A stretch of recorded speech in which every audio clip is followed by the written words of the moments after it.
Ben here, aka Oblivion. How's it going? I'm just going to start off with a nice friendly joke to break the ice. What's the difference between Oblivion and a swing? What's that? You don't know? A swing gets a push. Da-dum-dum. Boo! Brilliant. So that's my brother Dan, by the way. I'm going to start tonight a video blog answering questions from you guys, my friends on OWU Last Stand. So I'll get the thread up. But first, I promised myself I wouldn't, but I'm as bad as DX when it comes to plugin. So just when you find yourself in your local bookstore, feel free to pick up a copy of William Regal's Walking a Golden Mile. It's one of the best books I've ever read, without shadow of a doubt. I think you should pick it up. I mean, he's lived such a great life, and everybody knows my love of William Regal. So buy this book. And that's the cheesy plug segment of my blog then. Let's get on to the questions. Um, so I had a couple of people asking me questions for me to answer on this blog, and I hope it goes well so we can do another one in the future. Yannick is asking me, who do you think I should date? Crimson, Shane Hollister, or Scarlett Bordeaux? And the answer, Scarlett Bordeaux. She's one fine woman, gorgeous. I got a bit of a thing for redheads as well, in case you haven't noticed, Taylor Hendricks. So Scarlett Bordeaux, definitely.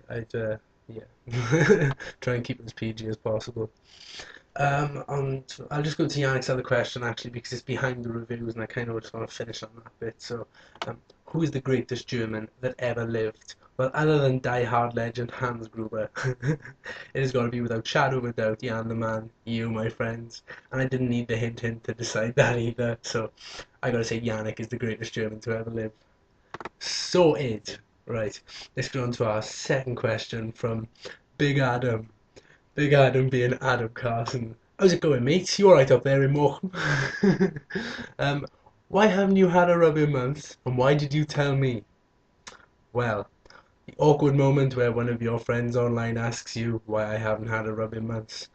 Well, the answer's simple. Because I don't have anybody to rub. I'm going to keep this as strictly PG as possible as well. I'm not going to go into too much detail, but yeah, going through a dry spell. Charlie Harper, the immortal Charlie Sheen from Two and a Half Men, he had dry spells. You know, it happens to the best of us, or at least that's what I'm telling myself. And why did I tell you? Well, I had to tell somebody, mate. So it had to be you. Anybody else would have just, I don't know. Question from Joey, my main man up in Canada. How's it going, dude? Who's your best friend in the internet wrestling community and why? Whenever I think about this, and I'll always give the same answer, I don't have one out and out best friend. The way I look at it is the internet wrestling community is my best friend. There's so many great people that I get on with, and there's some people closer than others, admittedly. But the internet wrestling community in general is my best friend because it's what I do and it's my thing. It's what I love doing. So yeah, without shadow of a doubt, there is no one person. There's a select few who are like I put on a list before some others, but that's not because I like them more. That's because I talk to them more and get on with them more, just in general conversation and stuff. So yeah, and you all know that I get on with all of you and I love you all. So this is no way of getting out of the question by naming one person. It is just generally how I feel about you all. So congratulations, guys. You're all in my heart. If you're throwing up right now, I don't blame you. I can be cheesy when I want to be. So on to my next. Oh no, that was the questions done. So now I'm going to go to the reviews. Um, and Joey has asked for my reviews on Chris Hero. Chris Hero slash Cassius Ono is probably my favourite wrestler at the moment. I've always been a big fan of his work. I mean, particularly from when he was in IWA Mid South. Some of his matches with CM Punk were incredible, and just from his work in Ring of Honor, Kings of Wrestling with Claudio Castagnoli, aka Antonio Cesaro. I've just been a big fan of everything he's done in his career, so much to the extent that my chosen uh, CAW Oblivion, his pick basis Cassius Ohno. I mean, I think he's just a fab all rounder, and the fact that there's like there's this sort of circle of wrestlers which has got CM Punk, Daniel Bryan, Cassius Ohno, William Regal, Antonio Cesaro, and they're all from sort of the same strain, the same breed, and that's just more my preferred style of wrestling and style of wrestler, then so to speak. where the personality and the wrestling skills are more important than the image as such. But that's just me. I mean, each to our own. We've all got different opinions. That's why I'm so high on Chris Hero. And yeah, I really can't wait for his push and run onto the main roster. If it doesn't happen, I'll be thoroughly insulted because he's well overdue it and he has earned his place where he is. I'm a big fan of his stuff on NXT, but it is time we saw some Chris Hero on the main roster. Chris Jericho next. Well, Cheesy Plug Part 2. This is Chris Jericho's second book, How to Become World Champion in 1,372 Easy Steps.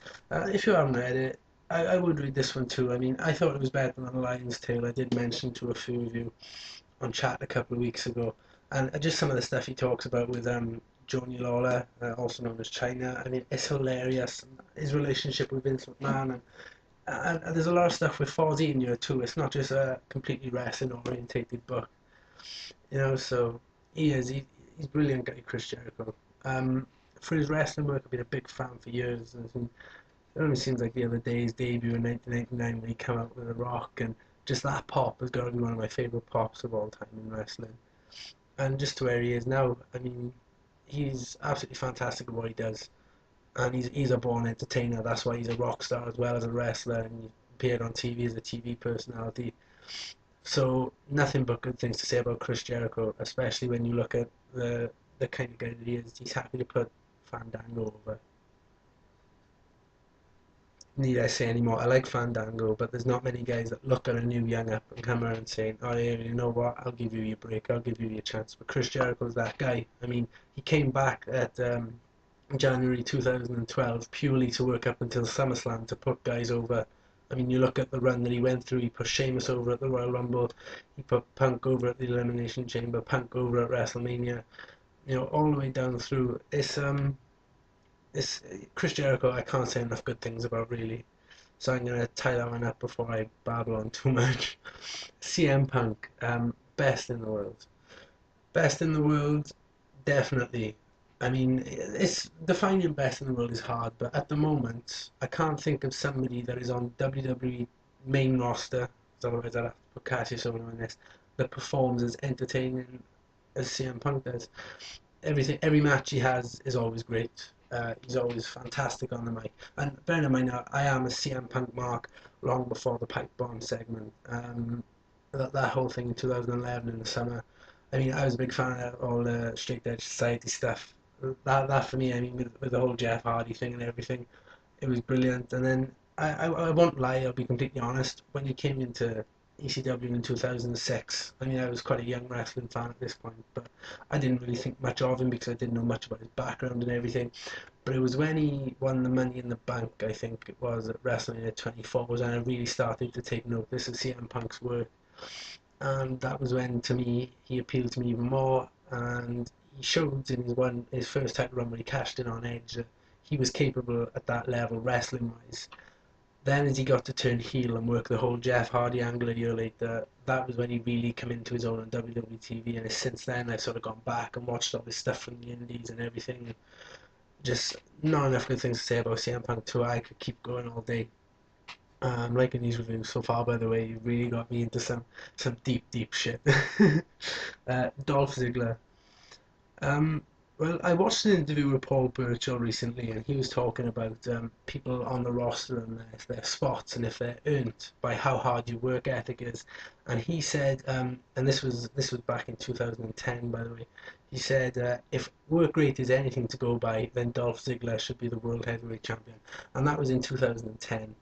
Now today, 3 years on, he's had a tidy run. I mean, I know he had that run it was one night on SmackDown, which was completely ridiculous and insulting to his image, as if the Spirit Squad wasn't bad enough. But Dolph Ziggler is a great all-round performer. He's great on the mic. He's just so entertaining, and every time he comes on TV, it's not a part of the show. But I'm fast forwarding. So yeah, great thoughts on Dolph Ziggler. I think the face turn will be good for him too. That's definitely going to be something promising to watch because we've seen him for so long as a heel now, which he's completely shone with. So it's going to be good to see him having a face run now. The last two things to talk on, I'm going to tie up really quickly. Cassius Ohno not becoming the third Shield member, absolutely get it. But I think Roman Reigns offers a different element to the Shield, which we wouldn't get with Cassius Ohno. And I think that it's a good thing and a bad thing. So divided opinions on that. Ricardo's suspension, I'd really love to know what it's for. I mean, I think somebody told me on chat last night, I think it might have been Captain, he was telling me that it was for steroids. Oh, so sorry if I've got that wrong, but somebody on chat told me it was for steroids. That's funny. And Ricardo Rodriguez is only 27, by the way. That's a shocker to me. I did not see that one coming at all. I thought he was way older. But I mean, if he's broken the wellness policy, then he's got to serve his 30-day suspension. And I'm surprised they haven't actually used him in a proper wrestling capacity at the moment, because he's actually a very good wrestler in my opinion. So that's my thoughts, and this is my video blog. I hope you all enjoyed it. I'm just going to do a little signature to end. Joey, we as bitches, 2K17, Pond Life, everything in the mix, OWU, making stuff up. Shout out to the Muppets, everyone down at the mental hospital that I'm part of, and that's about it for today. I really hope you enjoyed my blog, and if you did, we'll get another one up real soon. All my love to my peeps. Benjamin out. And that wraps up that. I can't even find it to close it. How? Do I wasn't recording. Yeah, I was. Oh, panic over. Bye bye.